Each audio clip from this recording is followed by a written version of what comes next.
Hello, everyone. Thank you for joining us for this episode of the Shakopee Chamber Podcast. We created this podcast to help bring you information on a variety of topics.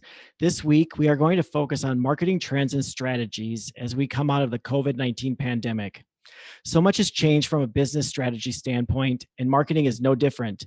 Businesses big and small need to have a good understanding of their audience and how best to reach them with the correct messaging.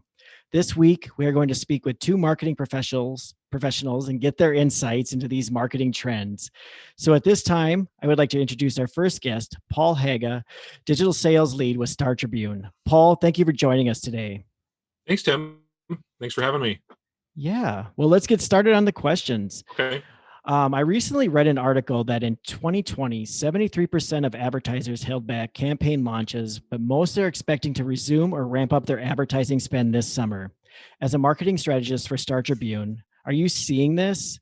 And if so, should small businesses and smaller organizations, what should small businesses and smaller organizations look at doing to gear up for what seems to be a lot of competition in the marketplace? Yeah, I think immediately when the pandemic hit, we saw like everybody hit the brakes for the most part. There were, we're talking a lot in the tourism circles, and I think that has been one of the most affected verticals out there. But on the flip side, a lot of my automotive and HVAC, home service type customers have like stayed the course, and in a lot of cases, several of my customers have increased just because the demand has changed. Like where people have been spending their money has completely shifted throughout the last year. So in that home service space, this fierce competition for dollars began. I have a couple of gutter companies that I work with, that put the shields on your gutters. And in search engine marketing, we saw their cost per click triple because so many people were throwing money into that space. In the automotive space, we saw some of our big dealer groups completely stop advertising, and a couple of mine continued. They stayed the course, and they actually have emerged having one of their better years of the last decade because they kept that consistency there, while others like sort of disappeared. So there's that immediate like hurt of the pandemic. We felt it pretty drastically, and then for a lot of us, it was trying to find those unique customers out there, maybe different segments of business that might not have advertised or advertised a lot before, that we're seeing that surge as people were shifting how they spent. Interesting. You bring up cost per clicks from the automotive perspective, I believe it was, in that it was 3 times what it normally was. Do you kind of foresee that when we get into retailers, small business, or the hospitality industry mostly coming back out of the pandemic, as we start marketing and we look to getting our voice back out in the marketplace? It's kind of hard to say at this point. All of the indicators I've seen, because there was such a drop off of competitors in 2020, or that competitive landscape just kind of evaporated for like lodging and any attractions and CGBs that were kind of mixing in that space. It's hard to pick up the magic 8 ball and say it's going to be quadruple or double or whatever. I think that's where just being mindful of the fact that could happen before you dig into a campaign like that, and therefore dialing in some very specific like niche keywords, or not going straight brand because you're going to have competitors buying your name probably. It's like some of those nuances to think about, like overthink before you necessarily start pumping a budget into an uncertain landscape. But all the indicators that I've seen, it's probably going to be fairly similar, but as we all start getting vaccinated and feeling more comfortable about mingling with others, and going and staying someplace, and going to attractions and concerts becoming a thing again, I think that confidence is going to start to really percolate through these various industries, and we're going to see people like overcorrecting and throwing a lot of money in there.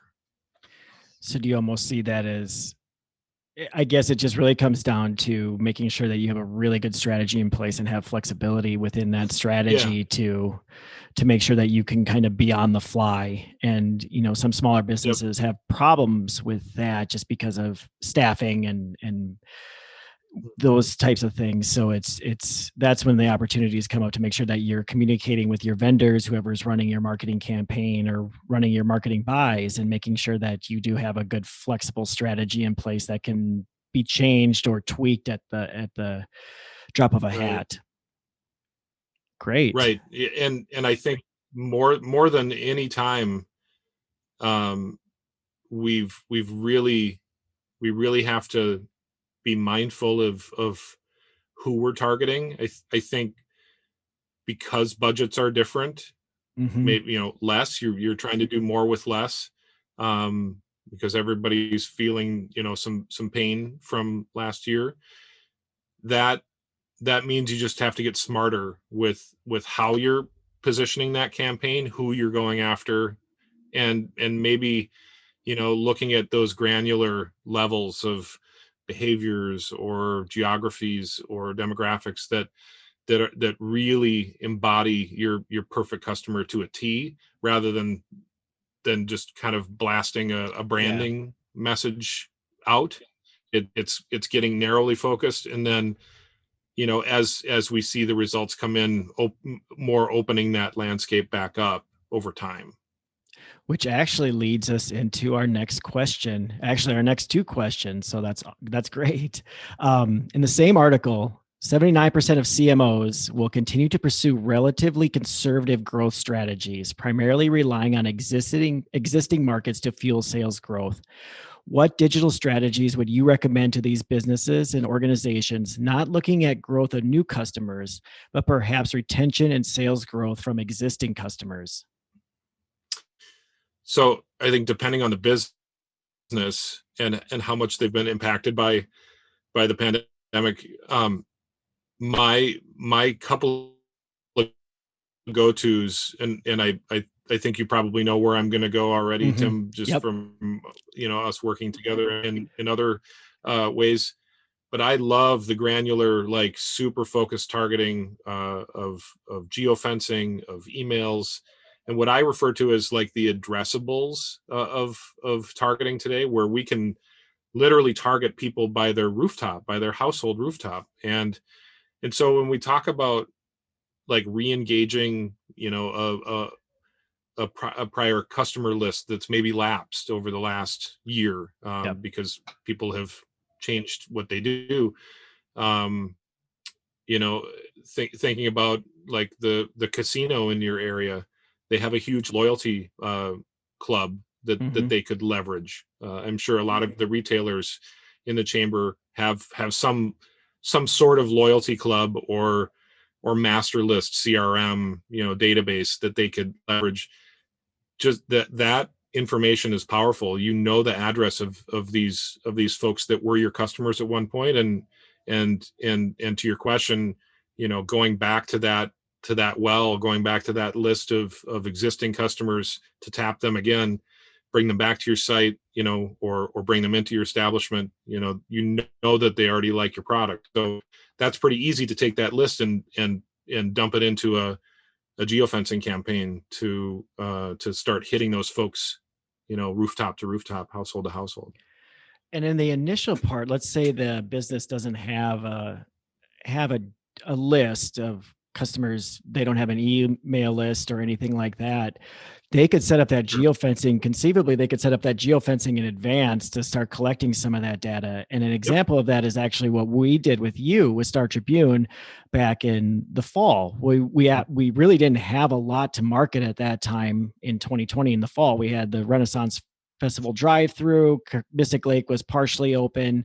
Some of the other attractions were partially open. So what we did was we utilized geofencing around those locations, around Shakopee, and then around some competing areas to grab audience data and add audience information. And now at this point in the campaign, we're utilizing that data for the purposes of remarketing to them to try to bring them back to Shakopee this summer. Yep.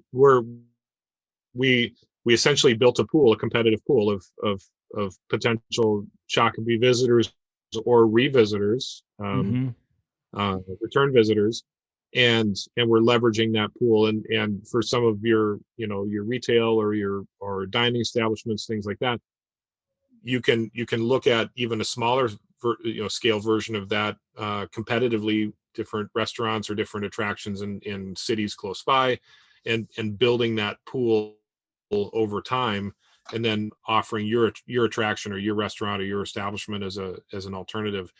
The other thought that I had was going through, if you have a social media presence of any sort, especially on Facebook, you can go through your Facebook data and re-engage your current fan base on Facebook, really to make sure that they're aware of you. And Facebook has taken some pretty interesting twists and turns over the years, and a lot of the audience that you might have on your given Facebook page isn't necessarily seeing. Not 100% of them are seeing your post. It's a pay to play game, so you have to pay to have more of your existing audience see those posts. But simply amplifying your message to that built-in group that already knows you and has engaged with you in the past is, it's pretty low-hanging fruit if that's what we're looking for. And then one final thought I had was adding a tactic called retargeting to your site. I think retargeting has become more of a overarching known term. It's not something that just a small segment of marketers are using now, but it's that stickiness. It creates that site stickiness. It brings folks back to your site after they've engaged with a specific page. They looked at your menu or they looked at a specific product. We want to keep you in front of those people that are engaging with your site. So that's probably one of the least expensive ways to stay in front of that audience over time is having a small budget every month for retargeting. It's kind of like a utility in a way, website maintenance. Yeah, which kind of brings us into the idea of data. A marketing term that seems to have been thrown around forever is big data. I know Star Tribune has tools available to businesses and organizations to help build audiences based off of website traffic. Also, you can utilize some data collection through social media, which you just talked about. What are your recommendations to businesses and organizations in data collection, and then using that data for what you talked about, the remarketing or growth marketing strategies? Yep. So I like my go-to is always the free stuff. And you can learn a lot about your audience and about your site through Google Analytics. So, if you don't have Google Analytics set up for your site, that's the first step I would suggest taking. Learning where your inbound traffic is coming from, how long they're staying, where they're bouncing, the pages that they're engaging with. You can create different conversion points on the site to track them filling out forms or lead captures, picking up the phone and calling, visiting a certain page, putting something in their cart. There's a lot of different ways that you can track those conversions.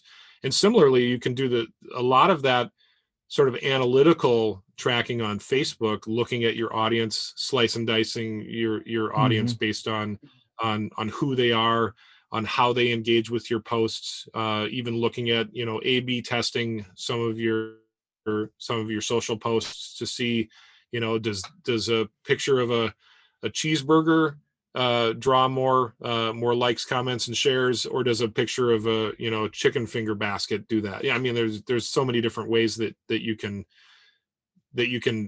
try to see how like what your audience is more interested in than other stuff. But looking at that Facebook data, I think, would give you that snapshot of those consumers as well. And then to your so your primary question, Tim, the Star Tribune has an analytics tracking tag that we offer for free to our customers called our stat tag, STAAT, Star Tribune Audience Analytics Tracker. And that's something that you can download. I can send Tim I can send you the link, and you can provide it to the chamber membership. Definitely. It's something that you download, install on your site, and it takes about 2,000 to 2,500 unique visitors to your site. So anybody listening would know more than I how many days, weeks, or months that might take, depending on how large their site is. But once you've hit that critical mass, we can download and provide some pretty robust reports on what your site dynamics are.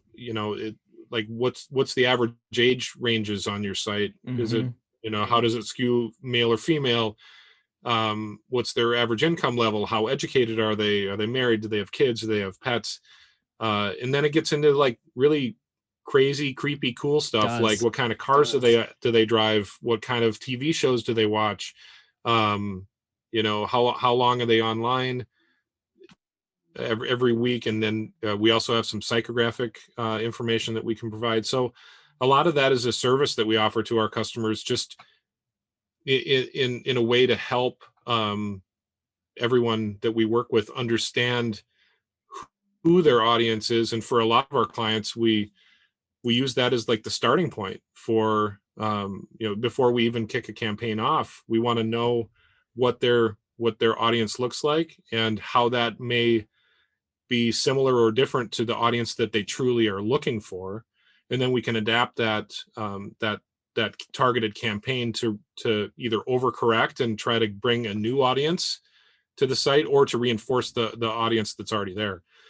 And some of the things that we've actually been able to do within this this sort of stat tag analytics environment is we can track how many folks are coming to the site from a conversion side of things. And one of the recent examples was a financial institution that was looking at that I work with, that's looking at doing business loans, like B2B type loans. And so we looked at their audience, but then we looked at that inbound traffic to their site over the duration of the campaign, and stripped away everything but those businesses, like business owners and business decision makers, to see who was coming to the site and what percentage increase or lift there was in those types of people coming to their site over that campaign duration. Just because that was the goal of the campaign: drive more business conversions or business loan conversions. So there's a lot of layers to it, and a lot of research that we can help provide. But again, it's a free service to a lot of our customers to help understand their audience. No, that's great. And yeah, if you want to send that, we'll make sure that it gets out to our membership for anyone in our membership or any businesses that follow us that would like to utilize that. There is a lot of great information in there. And it's a lot of times it's surprising.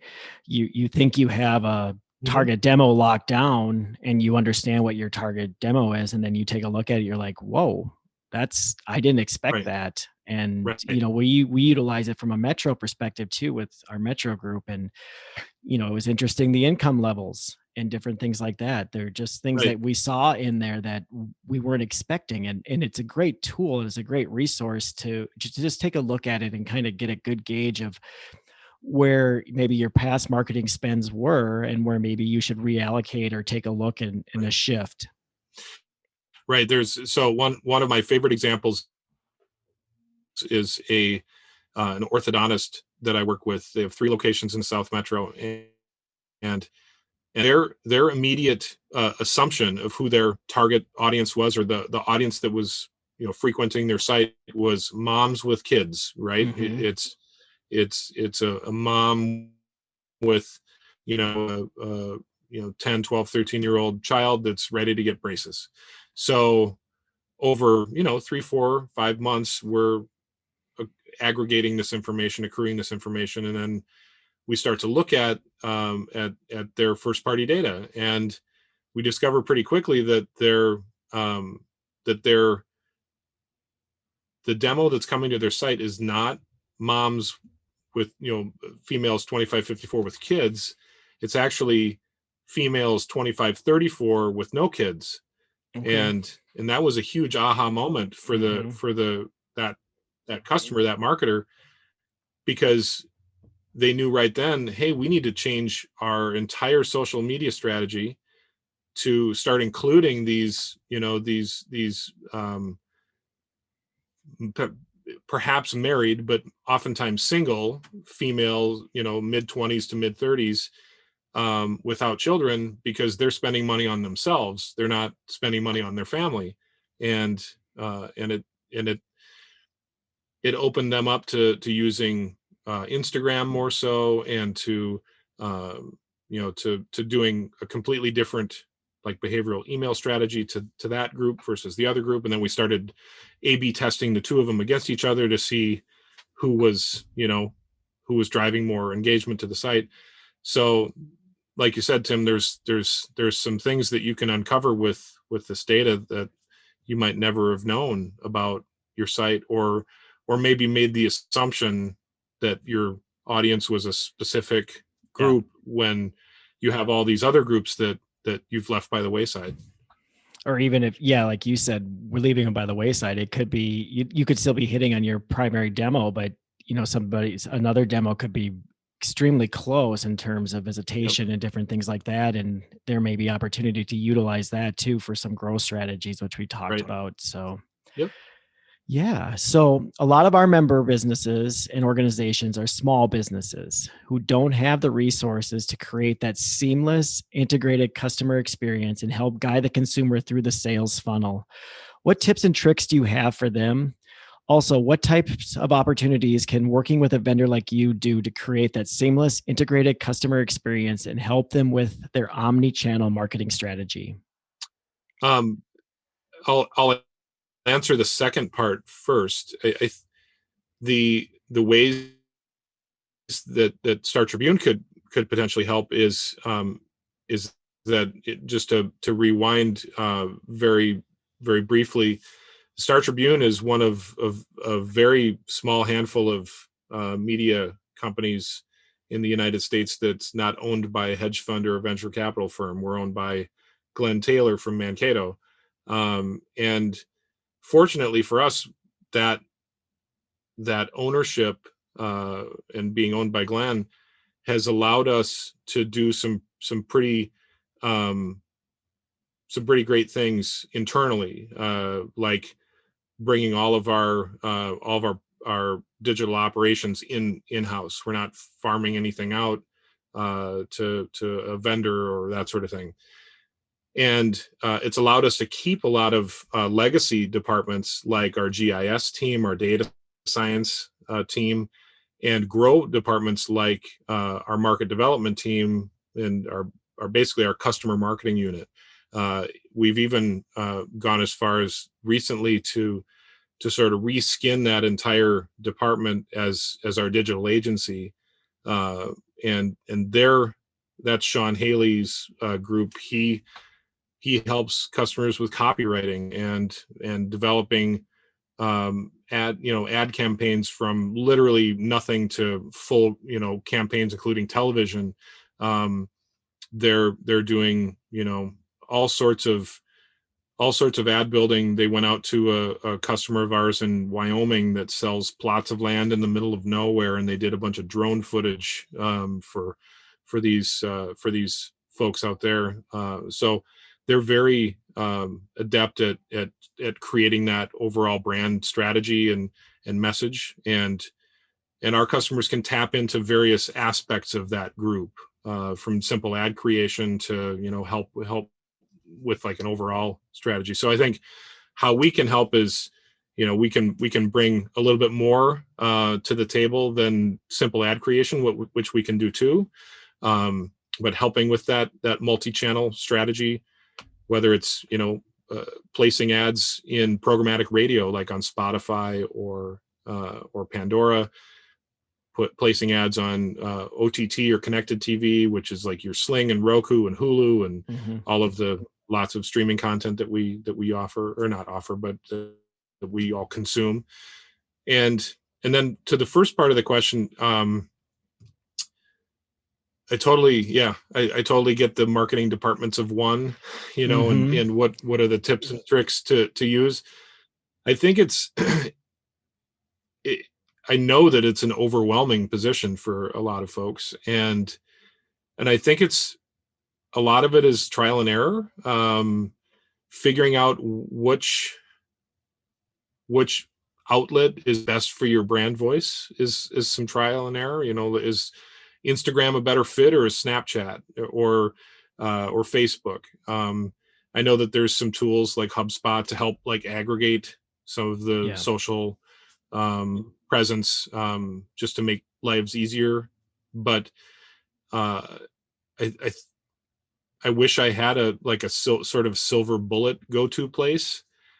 Sometimes it's just figuring out where your audience is by trying all of them, and then seeing how they react.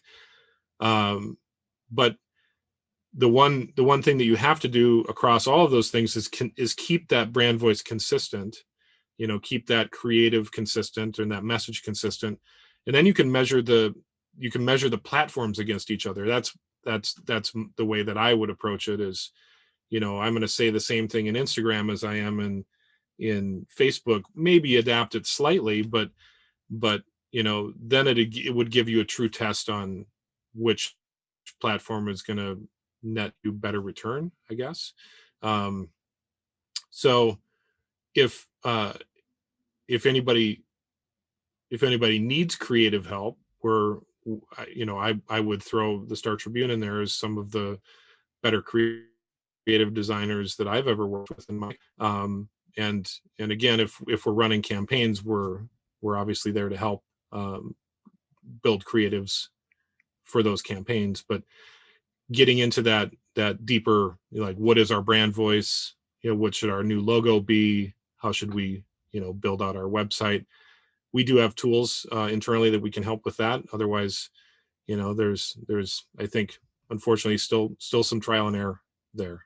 Yeah, definitely. It's you brought up the marketing of one, and that's currently where we're sitting at. And it's something in a lot of tourism organizations, especially now, are kind of in that boat too. Yeah. The smaller tourism bureaus in the metro, the smaller tourism bureaus outstate, those types of things. So it's just utilization of your vendors, the vendors that you work with for ad campaigns, and seeing what they have available to them for the creative part of it, the creative strategy, and just leaning on them. It's a good working relationship that you want to build with your vendors.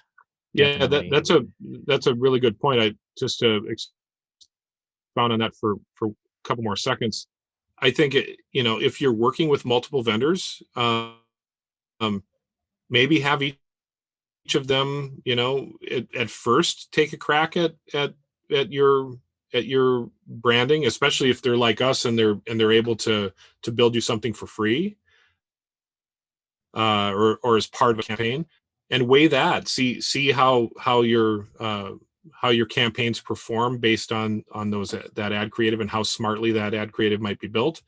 And then from there, you can probably lean on, winnow it down to one or two of those vendors to help basically be your digital agency, and use those ads, in more of a cross-platform fashion. That, or if you've created that brand voice, putting together that style guide and that brand voice where you can send that to a vendor like Star Tribune and say, this is how we want our ads to look. we need, the logo to be exactly this, color, or this photo to be used, or this call to action to be used. That I can't stress enough that consistency across platforms is so key, because there's so much noise out there right now. With everything that we're consuming as human beings, and bombarded with every single day. I mean, whether we think about it or not, if we're out and about, we're being advertised to something like 250 to 300 times a day. So how do you get that message to cut through? And it's that consistency and frequency across multiple channels that's going to help do that.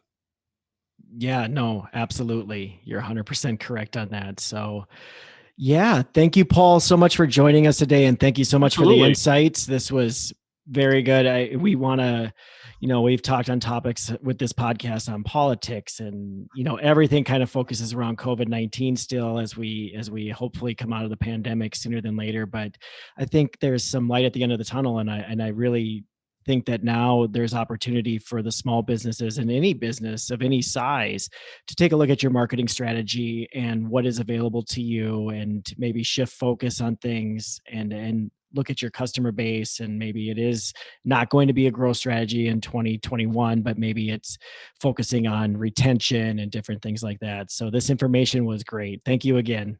Absolutely. Thank you for having me. Yeah, thanks. Have a great day, Paul. You too.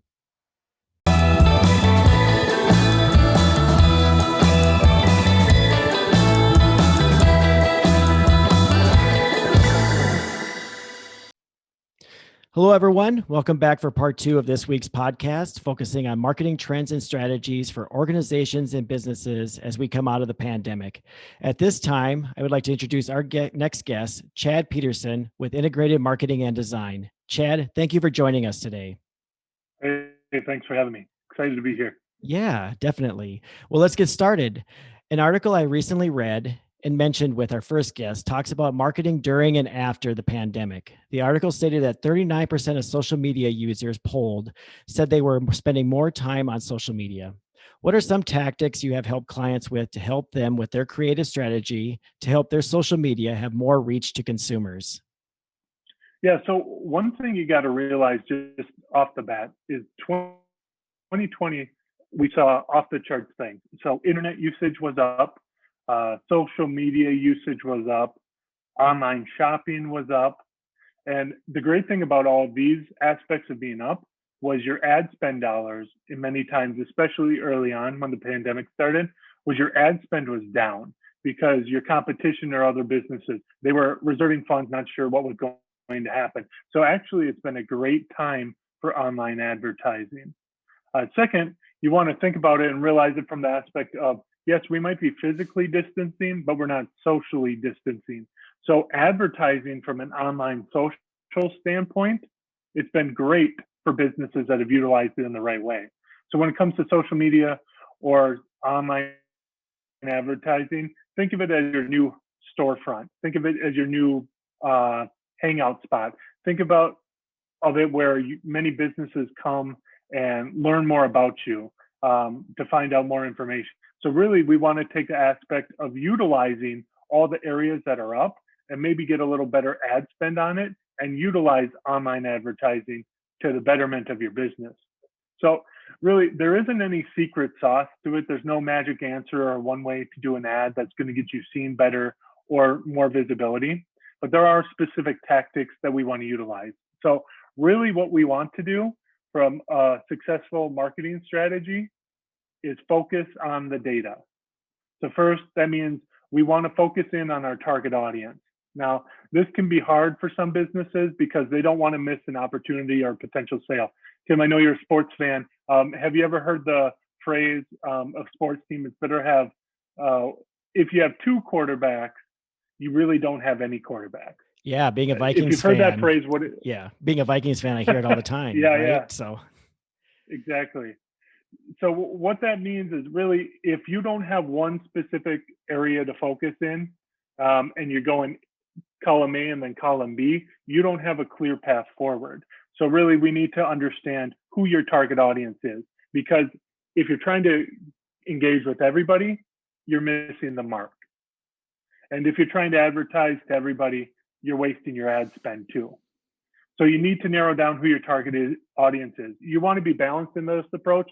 You don't want to have too big of an audience where you're broadcasting it out to too many, and you don't want to have too narrow of a focus so that you're only hitting a small percentage of your audience. So you got to figure out that balance, that happy medium. So figure out who are they. You want to figure out how you can explain who this person is. And then from that, formulate the data to figure out how to advertise to them properly. So once you know who your customer is, you don't want to spend on advertising without the proper data to back it up. So data in regards to who your target audience is, their geography, your audience's likes and dislikes, and then repeat that. So it's not so much about a secret way of advertising. It's about finding the data, finding your target audience, and repeating that throughout the course of different avenues of advertising to reach them. So find your target audience, find the data, and then tell your story. That's how you're going to engage. Yeah, definitely. And there's a lot of tools within Facebook and other ways that in Google Analytics and different things that businesses should take advantage of for helping build out their audience profile, email lists, different things that you can pull a lot of data from. Anytime you're zoning in on those things, keep all that data so that you can utilize it in different areas. So when you're running campaigns, you can also utilize that data and the information you're receiving for future drip marketing campaigns, email blasts, things like that. So it's not, you might be running a ad campaign for a set amount of time, but that doesn't mean you're one and done. You can utilize that data for future avenues too. Definitely. Perfect. Thank you, Chad. Another thing marketers may struggle with at this time is messaging. Our organization has run into this from a tourism standpoint. So we are using a quote unquote, when you are ready, we'll be here marketing strategy. What advice would you give to businesses for messaging where they can let people know they are open, but also understand that they may be marketing to people who still have some hesitations about getting out shopping, different things like that? Yeah, so I think the key here would just be a stabilizing force. So with your messaging, when you are ready, we'll be here, that shows stability. That means, we're uncertain times, but one thing that's certain is us. So if your audience sees that a business is open and closed randomly, they're in a constant state of change and turnover, you have a great potential to lose business. But if you're available, if you're consistent, and you have a growth mindset and standpoint of offering new and more convenient services to go along with the pandemic, they're going to appreciate that. So then when things do get back to normal, or when they have less reservations, they're going to remember you as that stabilizing force and want to go and support you. So what I recommend is just stay in the course and be stable. Here's something that might make you feel good, think a little differently. But online advertising has really created a huge shift in the way people do business. It's really become an equalizing factor between local businesses and then big box retailers. So we have the potential, if you think about in the past, a long time ago, there was newspaper advertising, there was billboard advertising, there was mass advertising, and those were your avenues. But now we have the same advertising opportunities as anybody else does, any size business does. The only difference is our budget. We still have the same tactics. So we can compete with the big players because consumers, they value experience over the price. So you have the ability as a local business to connect with your audience in a more personal way that say a big box store would not. So the value of your message and the way you connect, you have the advantage over some of these bigger businesses. So focus on messaging, provide education, give them enough information so that they want to learn more and they need to know more, and that they have no doubt that you're the proper business to contact for those needs.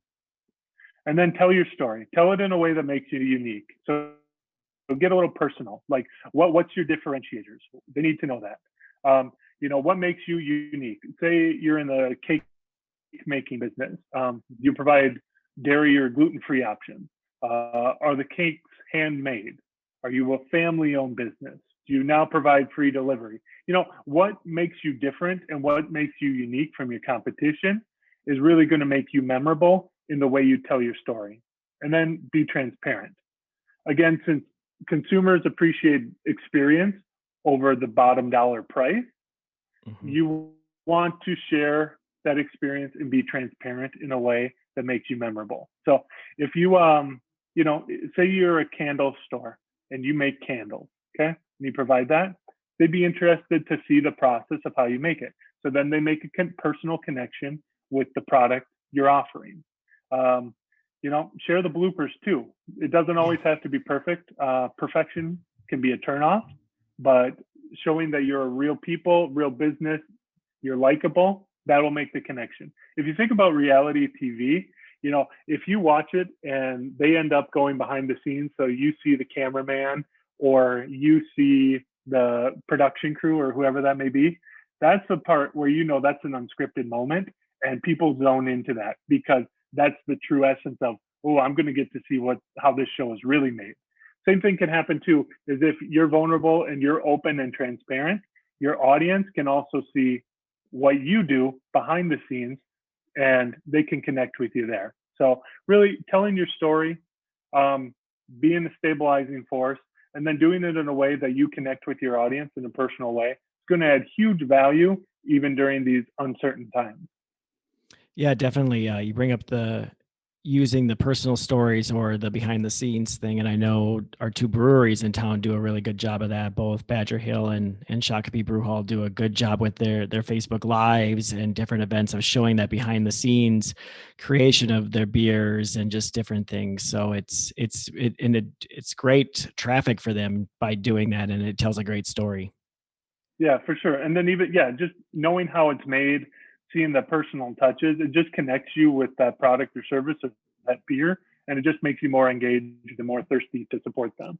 Definitely. And you also bring up the big box stores versus small businesses. A lot of data trends and things like that from a travel perspective tell us that people are looking for those personalized experiences or unique experiences. I guess I should say it like that. So it's important when you're doing that type of marketing and personalizing it, especially if you're looking at it from being a small clothing retailer in your downtown area, and you're looking at growth strategies and different things like that, that personalized message that may reach someone that lives 2+ hours outside the area, but is looking for that unique experience. They see that, and then that creates an opportunity for them to come to your store and take a look. I know we utilize that a lot. We when we're going to travel, we look at a lot of local social media channels and utilize our Google listings and Yelp and different things like that to find that unique experience. And then from there, when we find something that we think is going to be unique, we take a look at that social media page of that organization and what they've done, videos, different things, reviews, everything like that. So I do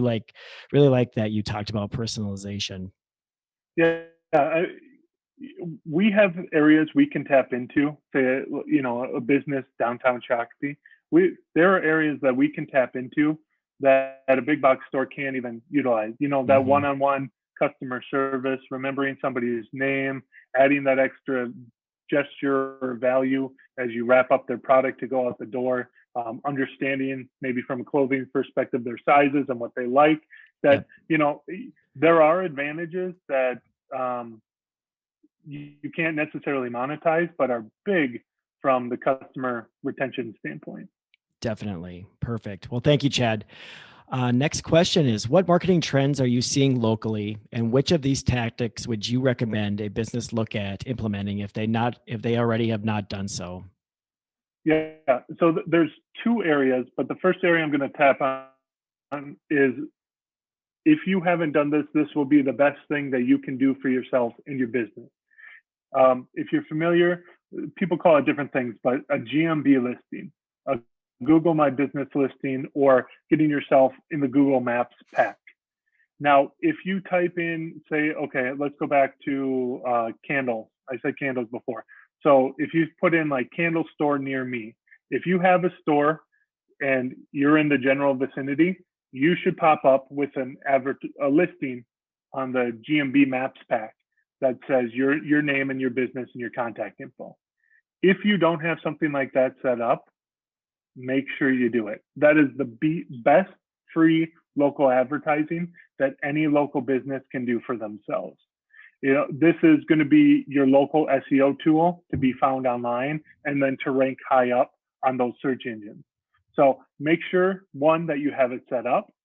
Two, make sure that it's accurate. So add in all your information, your phone number, your website, descriptions about your products and services, add photos, and then go and get reviews and get high quality reviews.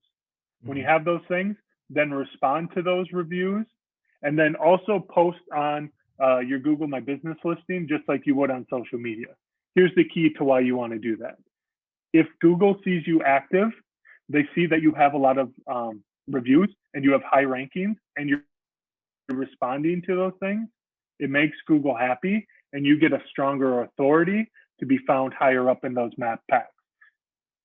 The goal for any business online is to be found position one, right, Tim? They want to be found online, top of the page, because they don't want to scroll down the page and see. So the Maps packs have made it for local searches to be found in that area. So it's free to set up. It's free to you to have on there, but it's going to do your business really a lot of good. If you think about like a flower shop, they have the ability to set up a Google Maps pack and to be found in their general location. So you could be typing flower store near me. You could do flower store Shakopee. You can do multiple different combinations of that. You'll be showing up.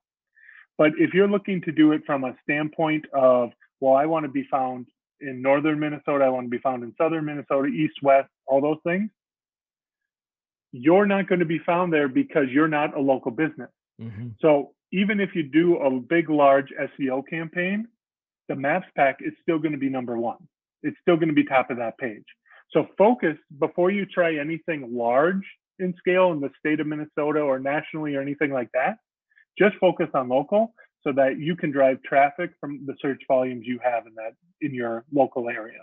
So the Google My Business listing, that's huge. If any business doesn't have it, that's one of the first things we do. And it, quite frankly, is the foundation of any SEO campaign we'd ever run. Secondly, I just recommend that you think differently.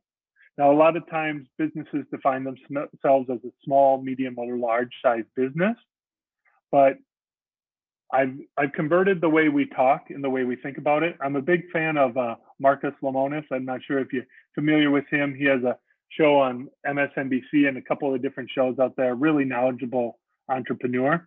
But he's encouraged people to think about business not as small, medium, or large, but as local, regional, or national. So figure out what you are. If you're, say, a plumber that's a 1 to 2 man shop, then you only have a capacity to go so far. So you're going to be a local business, provide a local service, right? Well, if, say, you're a candle store, let's go back to candles. Don't know why I keep referring to candles, but let's just keep on that track.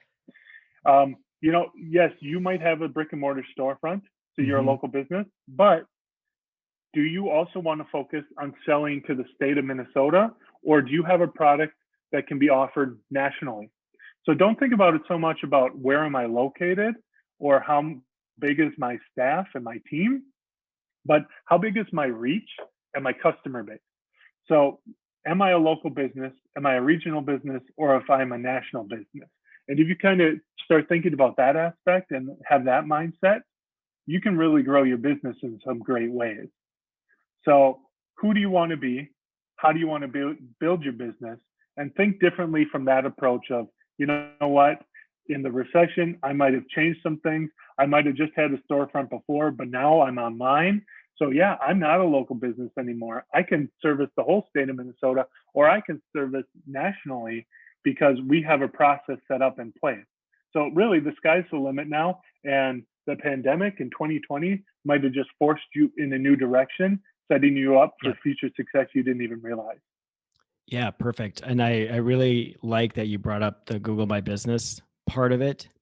From the chamber perspective, of course, we're a Chamber of Commerce and Destination Marketing organization. So we focus on Shakopee mostly in the surrounding areas. But one thing that we did with the Google My Business outside of creating our profile is we utilized Google Maps for photo opportunities. So we, during the summer, we have an intern here who's a great photographer, goes out in the community, takes pictures. I've also taken some pictures and other staff members, but we take those photos of businesses in the community, attractions, different things like that, and we load them into Google Maps. That what then that does is that creates that branding of, for us, it would be Shakopee in the surrounding area. And then you take a look at those analytics from that point of view, and you see, I believe one of our highest photos is just a picture of Dangerfields inside at the bar, and we're at like 750,000 views of that photo just organically inside at Google. So that it's important to make sure that you create your Google business profile and that you keep it active and that you post in it. Take photography, make sure your business is registered, make sure it's registered with Google so that it is your own business. I'll bring up, we've helped some businesses from the chamber side make sure that they can claim their business, I guess is the best way to put it. And at that point, then utilize that from the map side, from the Google business profile side, take pictures, do video, do those types of things, and load all of that into there. Because like you mentioned on the SEO factor, that's a huge part, and that's free marketing for you. Right. Yeah. And that's exactly it. It's a foundation for where we start with a lot of SEO campaigns, but it's free to you.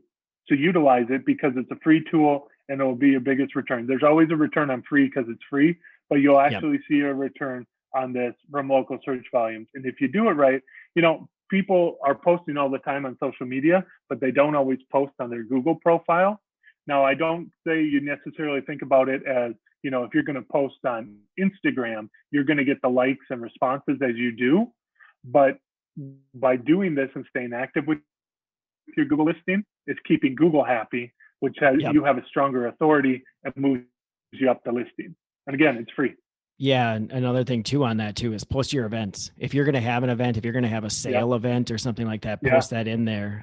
Google utilizes that when, for us, it's like we always take a look at trends for events in Shakopee, things to do in Shakopee, things like that. And you put those events in your Google business profile, whether it's just a sale or you're having something at the brew hall or, live music at the brew hall, put that in there because that'll show up in those searches when people are putting in things like things to do on Friday night in Shakopee or something like that. So utilize that tool. There's so the first thing we'll do when we start an SEO campaign is we'll first do the research on the area to see if there's a high enough search volume. Because, the fee always has to be worth the effort. Mm-hmm. So if there's not a high enough search volume, we're not going to run a campaign for it. It's not going to be successful for either one of us. But if you have a brick and mortar location, if you have a area you do service to, it's just natural searches. So why not be found for that? Nobody would not want to be found in that area. So no matter what the search volume is, it searches in your area, and people always want to work local and closest to home. So it's a great avenue. Definitely. Perfect. Thank you, Chad. Because we have become so reliant on digital marketing during and coming out of the pandemic, is now a good time for a business to look at their branding? And if so, what recommendations would you have for a business or organization looking at rebranding and developing a new website? Yeah, so if you would have asked me this question a year ago, my answer might have surprised you, because 2020 was an uncertain year. And we're not out of that yet. There's still uncertainty going around. But when people were looking to cut back on their marketing dollars, what we tell them is pause your branding, but never pause your advertising. So what that meant was branding can take a back seat for now if you have something stable in place, but your advertising, that can't ever stop. So now that we're getting back into some normalcy, branding is a strong part of how to move forward. If you think about it like building a house, you have the foundation, that's the key to everything else. Well, your brand is the key to your business, how people see you in that split second, subconsciously, and it's the foundation of how you're going to build out what you're going to do from a brand perspective in the future. Consistency is key, because if you compare an A and a B from a design standpoint and they look completely different, you're creating two different messages. Mm-hmm. But if you're creating a similar message and brand, they're coming together to utilize them both, not separate, but together. So these two campaigns come together as one. So think about your branding as your foundation of everything else going forward. So many people think, okay, well, if I have a website and I have a logo, I'm good, and I'll worry about the rest later. But you want to make sure your branding reflects the best you, right? Mm-hmm. Businesses that added to their offerings, they've grown. Businesses that stay dormant, well, a lot of them are hurting. So because your business in the past year has experienced change, your brand should probably reflect that change. Your website should reflect that change. Your messaging should reflect that change, because your business has been forced to grow. So we want to make sure that your audience knows about all the hard work and the growth you've put into that. So you got to ask yourself the question, does your brand reflect that? I like to consider branding and messaging and marketing as a whole as food, not medicine. Now, if you think about food is essential to life, right? It's a lifeline. You need it every day. You need it multiple times a day. It's a forever thing. If you think about medicine, people take medicine as a one-time fix. They have a headache, they have an ailment, something like that. So they take it to get rid of that, okay? So when we're thinking about branding, when we're thinking about advertising and how we market, we don't want to think that let's run a campaign for this month with this branding and let's see where we get. No, it really needs to become a long-term play and a goal, so that we're focused on it being sustaining and substantial for as long as you run your business, which everybody wants it to be forever, right? Yep. So if we're thinking about it more as a long-term play and a long-term aspect, that foundation from a branding aspect gets even more important. And to think about all the work you've done within the past year in order to grow and survive and flourish, you want to make sure your brand accurately represents that. So what your brand was in 2019, I'm going to almost guarantee that it's not the same in 2021. You've had growth. Yep. So don't think about it from a short-term approach. Think about it from a long-term approach, and be sustainable with that quality food and that food, not medicine. Perfect. Thank you, Chad. And thank you for joining us today. It's fun to talk marketing. 2020 was a difficult year for our organization, especially on the travel and tourism side. So we didn't have a lot of that in Shakopee. We didn't have Valley Fair. We didn't have Renaissance Festival in its normal form. We didn't have Canterbury in its normal form. So it's good to get back and start talking about marketing and creative and strategies and just different things that businesses can look forward to as we come out of the pandemic. Yeah, if nothing else, the pandemic forced us into growth and change. So people that were comfortable before with where they were at, the services or the products they were offering, it forced us to move forward and be progressive, create different opportunities, and move online for a lot of businesses that weren't. Mm-hmm. So if anything, if you're a business that made those changes, even though you were forced, now you can say you're stronger for it and can offer services in different ways to your clients, which is only a value add to your business and to your clientele. Perfect. Yes, absolutely. Thanks again, Chad. It was great speaking with you today. And thank you everyone for joining us today. Be safe, be well, and we will see you next time.